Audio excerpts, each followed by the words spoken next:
लोग काले जादू से तो डर जाते हैं, लेकिन काले आमाल से नहीं डरते। खलूस और सच्चाई सिर्फ अपने अल्फाज में नहीं, बल्कि अपनी नीयत में भी पैदा करें, ताकि आप लोगों की खामियां नहीं खूबियां भी देख सकें। मजबूत ताल्लुक किसी मुलाकात का मोहताज नहीं होता।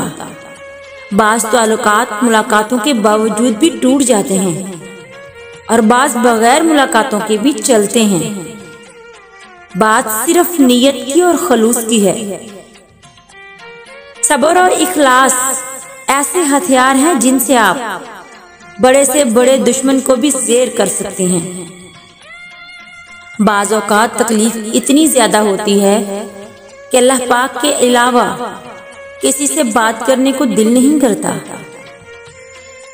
नजरअंदाज करने से कोई भी चीज, चाहे कितनी ही खूबसूरत क्यों ना हो, जीरो हो जाती है।